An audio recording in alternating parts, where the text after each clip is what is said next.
It's all about the maintenance, baby. Hello, IT? Have you tried turning it off and on again? To start, press any key. Where's the any key? Excuse me. I believe you have my stapler. Welcome to We Are Technology's User Friendly with host Bill Sikkens, Technology Architect. Hello and welcome to User Friendly. I am Bill Sikkens, President and CEO of Cumulus Technology, wearetechnology.com. Today is a very special show for us as it is our first show. So I'd like to start out with doing an introduction of my co-host and friend and colleague, Gary Wolcott from our Portland, Oregon office. Gary, are you there? I am here. How are you? Good. How are you? I am breathing. Well, and I'm using technology to reach you. Well, there you are. For you, that's a stretch. It is a stretch. I'm a not too fond of technology guy. I have 5 remotes to run my TV, and I'm wondering why. Well, there you are. I think they have something to do with the interaction with the TV, but hopefully we can work to change your opinion on that. You know, if anybody can, it's you. Very good, very good. And speaking of that, tell me something about you. Well, let's see. That's a good place to start. I love technology, so we'll have a little debate on that a little bit later. I've worked in the industry for 17 years now, specializing in security, software, and that type of thing. I've worked a lot in application, wearable computers, cutting-edge software development. Just love something new comes out every day, and we are part of it. You know, you are, and your listeners will find this out, I think one of the most intelligent people I've ever known.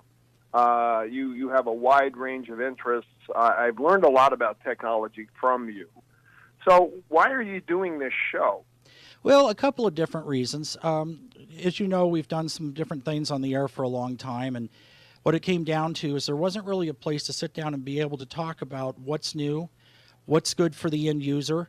So everybody's out there, and there's all these different things and articles and various other reports of what's coming up and what's new, but nothing is really clarified. Everything is subject to opinion. So our goal here is to sit down, look at what's new, look at what's in the industry, and talk a little bit about how it will benefit the end user, the business owner, how to get a return on investment in technology, and how to really take what's out there and make it do something for your organization or yourself that is really cool and different and make it easy to use. No, that leads to a very important thought. Like as an individual or as a business or somebody like me who, and I say I hate technology, but I mean I it's a love-hate relationship. Why is it important that I keep up with this stuff?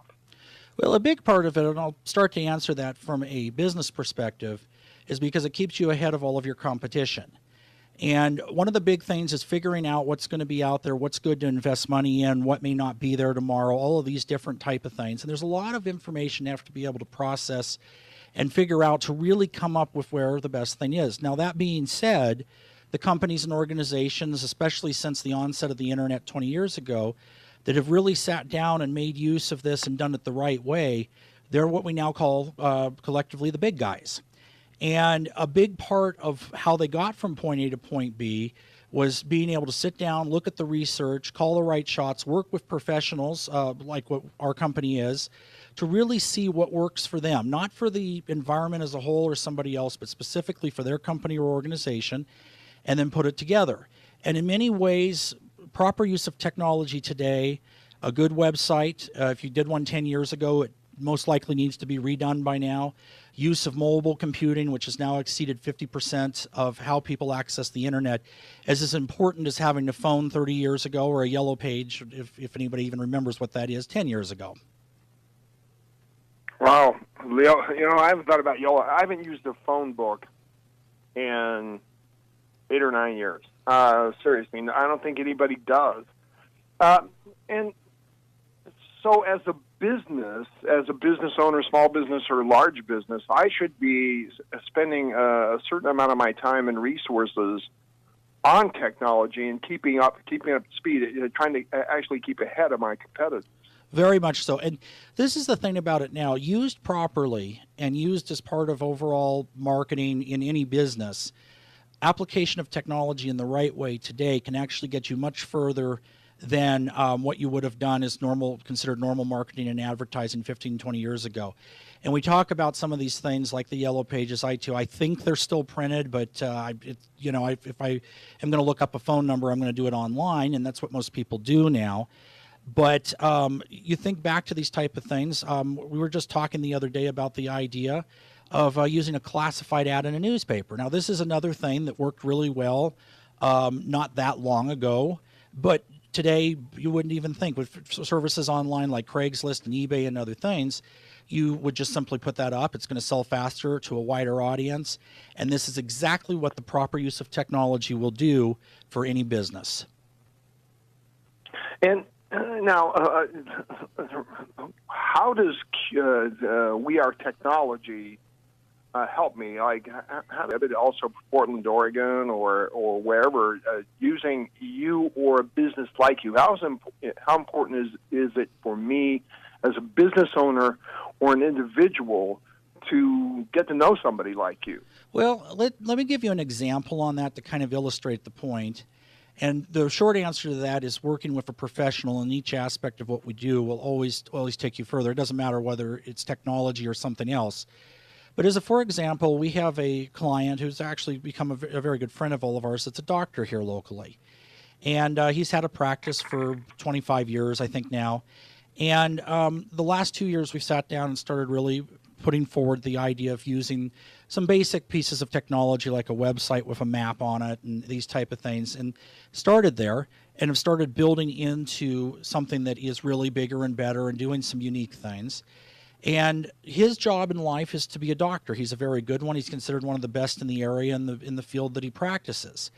But that's what he does. He is not a professional at advertising. He is not a professional at making a website or building his phone app.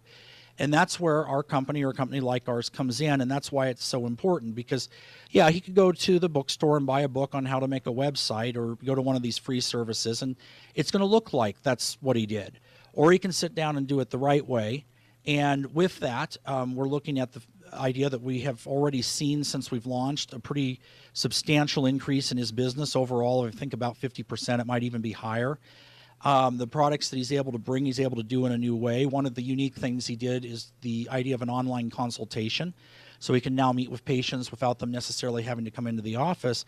And all of these things are specific ideas that you need to sit down with a professional to be able to do a little bit of brainstorming and figure out, again, not what's a big fit for the big market, but what works for your business specifically and what you can take to the table to be able to say, okay, I want to see an actual return on the investment. I want to see an increase of, let's say, 50% in business, and be able to actually follow it, make that goal, and be able to, at the end of the day, say, hey, I know where my advertising dollars and I know where my IT dollars actually went, and I'm making money back from that.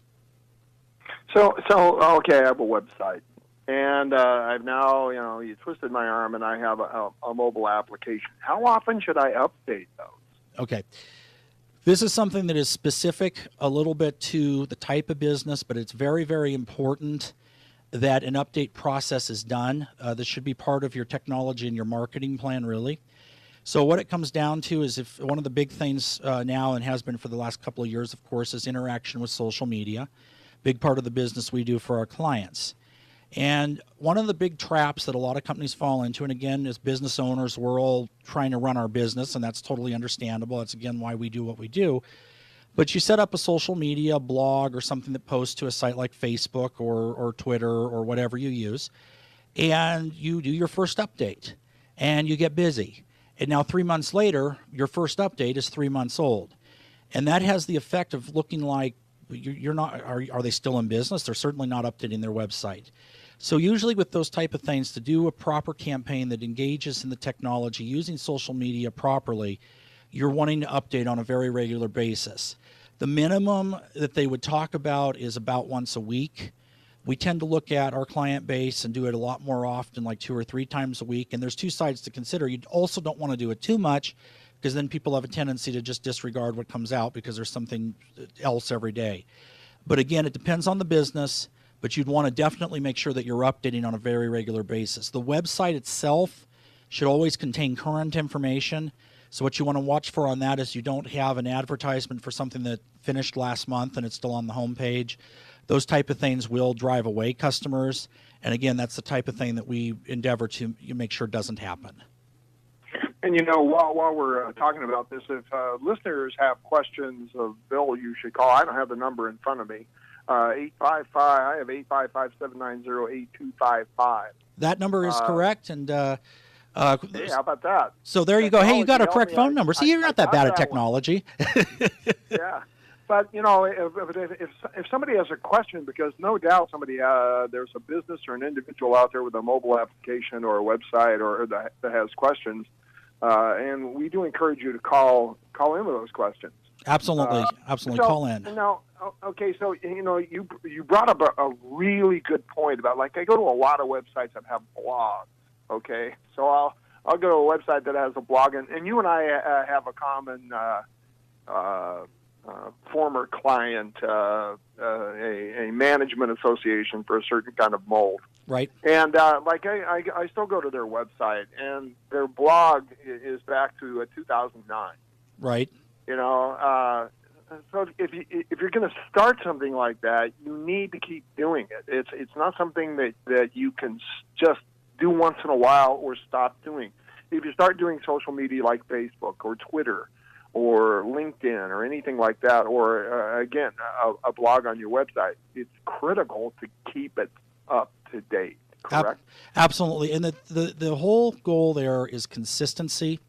And like anything else, you want your message that you're putting out there to be current, you want it to be consistent, and you want it to be up to date. And the idea of going to a website and the latest post is 2009, which would be, 5 years ago. To me, the first thing is this company still in business? I mean, they just pay a hosting fee ahead 10 years and the website happens to still be there. And if they are still in business, are they current enough to be able to work with the needs that I have? And that's exactly what your client is looking at. And that's why it's so important not to let things get that far out of date or out of date at all, really. 855-790-8255, the number to call. No doubt you have questions for Bill Sikkens of We Are Technology. And the reason we're called We Are Technology is because we are a technology company that has our fingers in kind of everything. I mean, you're pretty much a utility person when it comes to technology. You know more about technology than anybody I've ever met. Well, I thank you for that, sir. And it's not just me, it's our team. We are very much happy to be able to offer that in that way. So, all right, Gary, thank you. And we're going to go ahead and stop for a break here. And when we come back, we will come back with the news and headlines of the technology for this week. Bill Sikkens, user-friendly.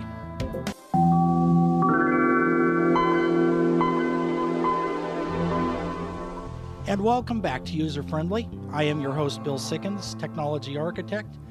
We are technology.com. And for our second half of the show, I'd like to introduce my 17-year colleague and good friend, Gretchen Winkler. Gretchen, hello. Hello.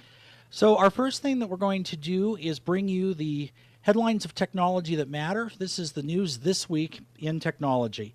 First item on the agenda, which has been in the press for a while, is net neutrality. We're actually going to touch upon this a little bit more later in the show. Net neutrality is a word that identifies the idea of an open internet. So since the inception of the internet, anybody has been basically able to put their content out there, and as long as it's legal, anybody can access it. So basically, whether you're a small startup mom and pop company or one of the big guys, your information's there, and there is no real priority given. It's what us as the end users want to access and what we look at. And right now, the FCC is reviewing a bill in Congress, which has actually just been opened for response, which there's been a lot of different comments and things going on that proposes to establish the idea of internet fast lanes.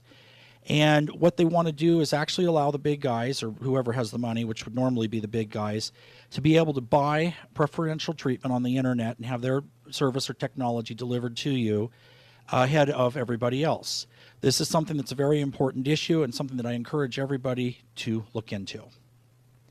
And YouTube has reached a deal to buy the popular video game streaming company Twitch for more than $1 billion. Twitch is a video service that allows Xbox or PlayStation 4 gamers to live stream their gameplay to thousands of viewers simultaneously. From the rumor department, we have a new version of iPhone coming out this year. originally scheduled for this fall. Sources are saying that the actual release date may be as much as a month earlier in August. The new features, which will be called the iPhone 6, seem to center primarily around screen development. We've seen a few leaked photos of molds and that type of thing that are looking at the idea that we're going to have two different screen sizes, a 5.5 and a 6.7.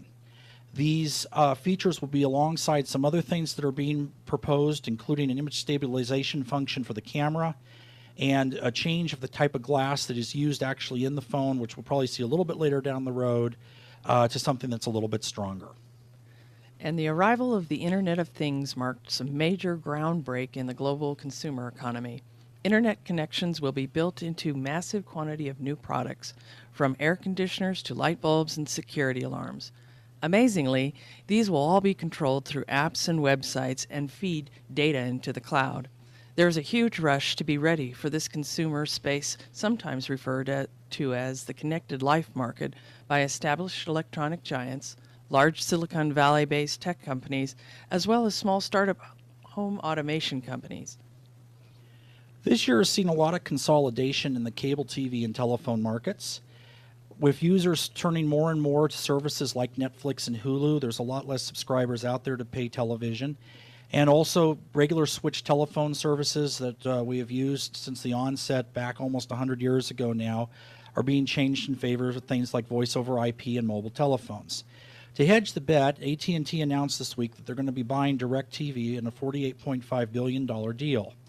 What this will mean to end users is that people will have a little bit more choice on the DirecTV system, the largest satellite provider in the United States, and the combination will allow for a little bit more buying power. There have been some rumors out there about the idea of a la carte and some of the other things that as somebody that uses television would like to see, but no formal comments have been made on that yet. Police in 16 countries, including the United States, Western Europe, and Chile, have seized cash, firearms, and drugs and arrested 80 people suspected of peddling virus software believed to have infected hundreds of thousands of computers, according to European legal authorities. 2 days of raids targeted creators, users, and sellers of the Black Shades malware, which the FBI says has been sold to thousands of users in more than 100 countries, infecting more than 500,000 computers. The software allowed the users to control other people's computers. The raids involved searches of 359 homes in 16 countries. In a recent case in the Netherlands, an 18-year-old man was detained for infecting at least 2,000 computers with malware, using the victim's webcams to take pictures of women and girls. In addition to computer hardware, including 1,100 data storage drives, police also seized substantial quantities of cash, illegal firearms, and drugs. The malware was sold to thousands of individuals worldwide. The most widely used version was Black Shades RAT, a sophisticated piece of malware that enabled users to take over other people's computers. There have been two primary distribution models for software on the market since the onset of computers: commercially produced, which is the type of software that one would buy at a store, and open source, which is a type of software produced by a team of developers that's usually released at no charge or very little cost. We're seeing this concept applied for the first time to hardware this year with the first crowdsourced open source laptop, a device that will be made up of parts that the end user can work with, replace, and upgrade, and will be available at very low cost. The operating system to run this is also available for free for download. And Google Maps just added a sweet new elevation feature that will assist bikers choose routes by showing them where they will hit steep hills during rides. If you like to bike to work, knowing that you can avoid a doozy of an incline by taking a slightly longer route is incredibly helpful. Maps also lists total number of feet cyclists will have to climb, as well as how far they will get to coast downhill. Google confirmed that the feature was indeed new, though the company hasn't made any official announcement yet. Unfortunately, this feature is currently only available on desktop and not on Google's mobile map app, but here's hoping they integrate it soon. Right now, Google offers biking directions in 14 countries.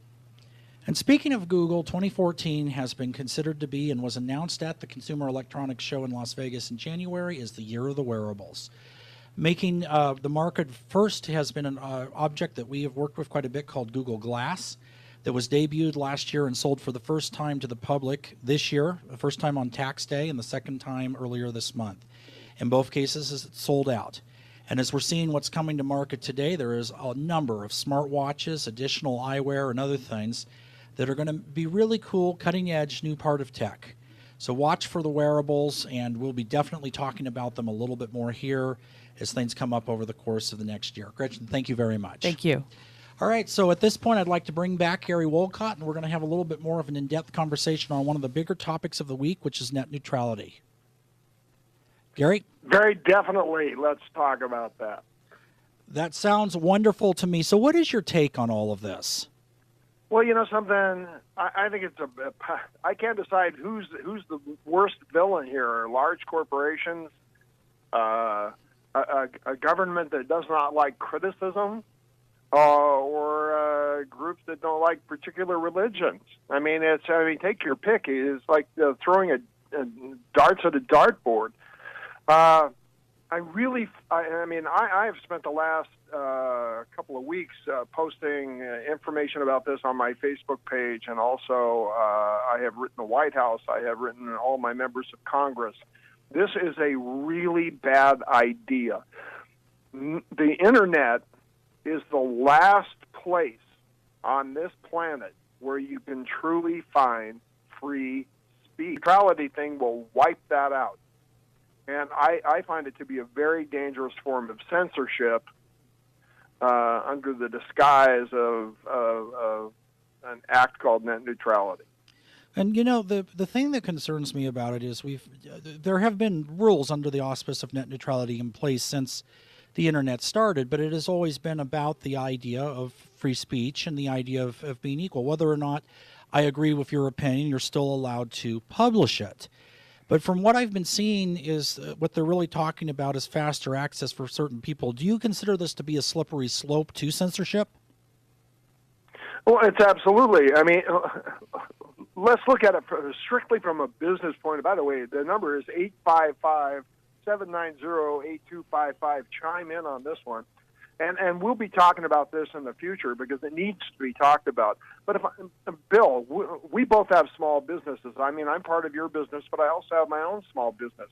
I'm on a level playing field with Walmart or with any other large business. If this net neutrality thing goes in, Comcast, which is my provider, can now charge me a fee so I show up faster than or as fast as Walmart. Well, I mean, I can't afford to do Comcast and AT&T and 52 other providers. So that gives the advantage to the corporations. Now the playing field is no longer level. So I imagine there are a lot of corporations out there that think this is a pretty good idea. Also, there's the free speech issue. Again, and this is where I really think the Obama administration, which is quite paranoid about anybody who's critical of anything they do, is also in favor of net neutrality to shut people up. Well, it is interesting. I know that when we were doing some research on this as well, one of the comments that actually scared me a little bit about the idea of losing the original, let's just say, real open internet is the fact that they're already starting to cut capital from the venture capitalist firms to going out there and being able to fund these different things. Well, Gary, listen, I'm sure we're going to be revisiting this topic as new things come out on it, and I look forward to talking to everybody in future weeks on air and online at wearetechnology.com. This is user-friendly.